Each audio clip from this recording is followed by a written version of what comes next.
the GlaDEAtor.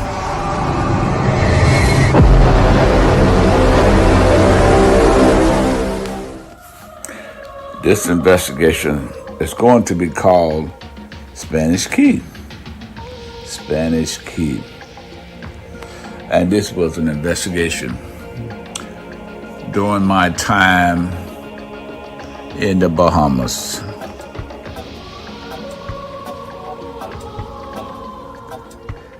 I was assigned to Nassau, Bahamas in May of 2008. I remember getting on a plane from Memphis and flying to Nassau, Bahamas.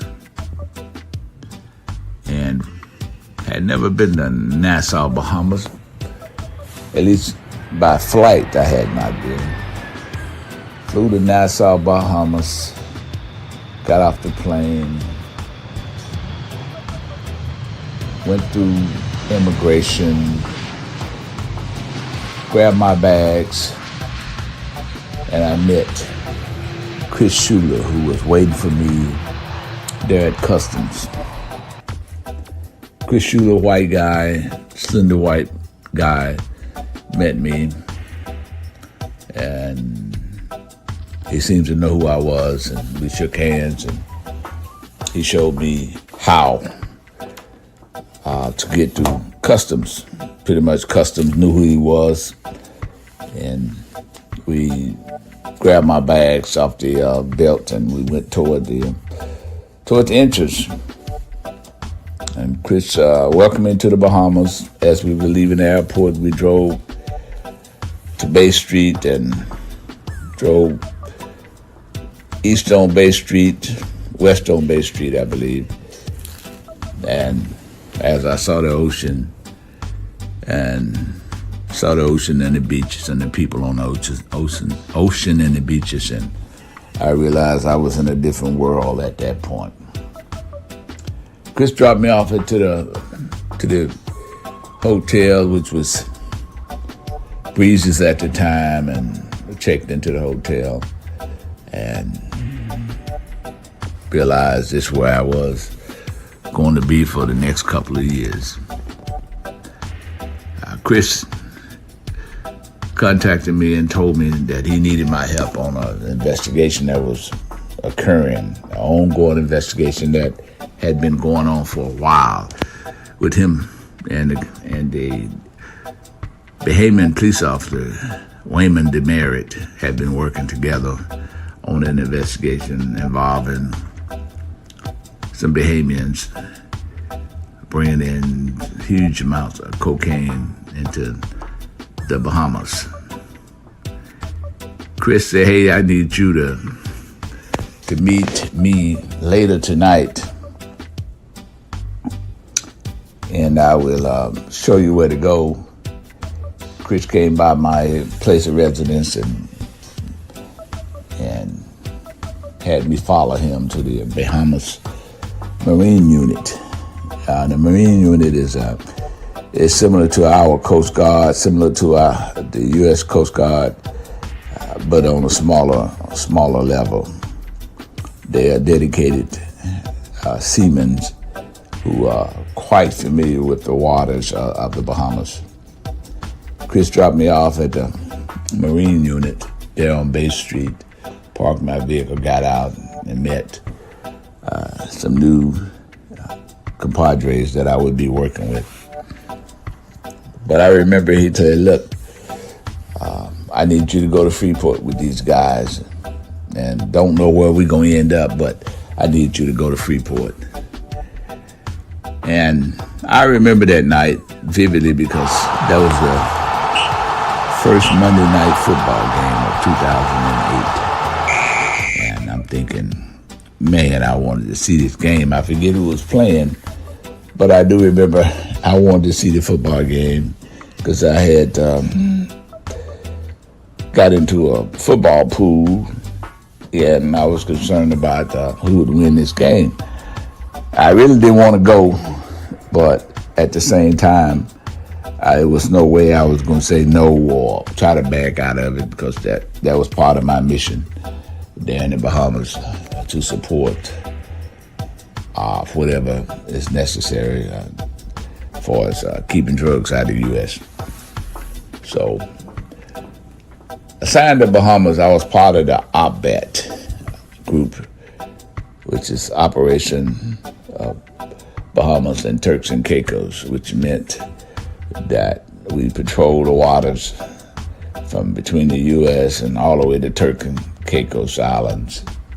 And OPBAT comprised of the DEA, the Drug Enforcement Administration, the DEU, which is the Drug Enforcement Unit, which is the Bahamas Narcotics Unit, and their Strike Force Unit, which they have two units.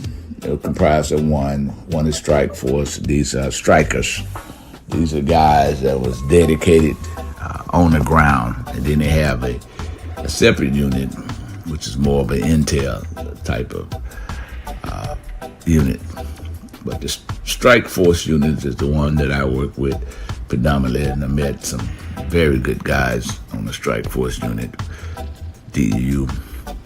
So I get on this boat here in the Freeport with GlaDEAtor, who is Chris' partner.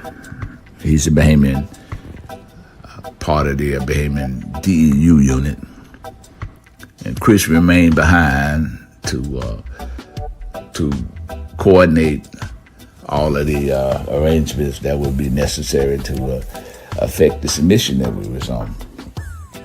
So I get on this boat. It's a go fast boat with three engines on it, 3 turbo engines.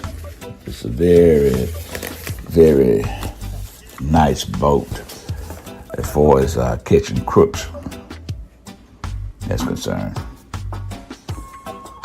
So we get out there and leave Nassau on this boat. It was approximately about 11 o'clock at night.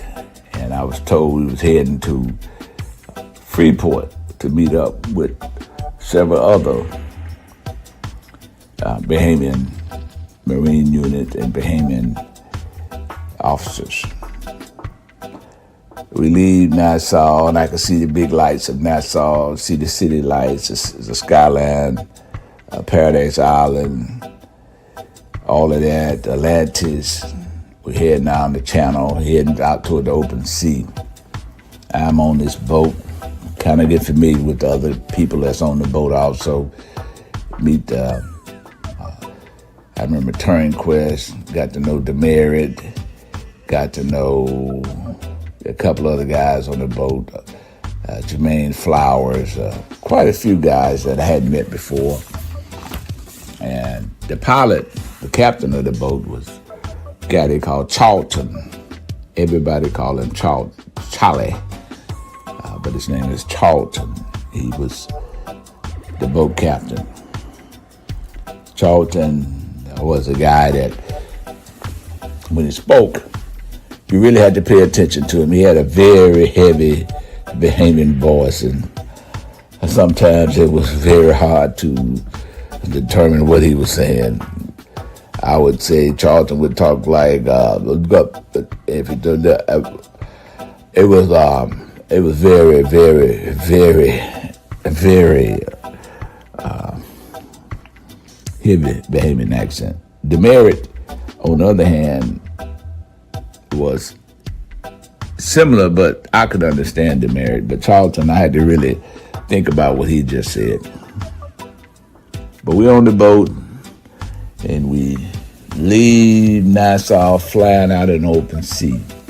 The boat is hitting the water, just kind of up and down, up and down, up and down on the sea.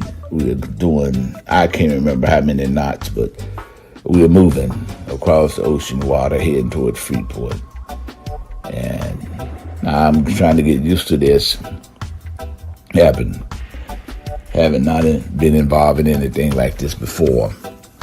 But as we go and we get out way out in the sea, and you could see other ships out there in this ocean, and we're on this boat, which is comparatively a lot smaller than these big old ocean liners and tankers that you could see off in the distance. And I began to wonder, how in the hell did I get myself into this? But I knew how I got into it. I had been adventurous all of my life, always trying to find something new, always wanted to do something different. And that was me. And I'm out here in the middle of the ocean. It's getting to be about 1 o'clock at night, 2 o'clock at night. I'm looking in the sky. All I could see was stars. The sky is stars. All you can see is dark, and the ocean is black, and we just going riding along in this boat. In this boat, flying across the ocean. The water was not choppy. It was kind of calm. You could see that the water was calm, and which has made our trip a lot easier. I can only imagine if the water had been choppy that night, but luckily the water was calm. So we are flying across the ocean waters, heading towards Freeport. We finally got to Freeport, I would say about 3 o'clock in the morning. By that time, I had probably dozed off 1 or 2 times. Had probably got me some sleep, but you couldn't really rest. You could doze off, but as you may know, as that boat is constantly hitting water and up and down and up and down and up and down and up and down, just all across the water, you kind of get used to it. Thank you for watching The GlaDEAtor. Tune in next week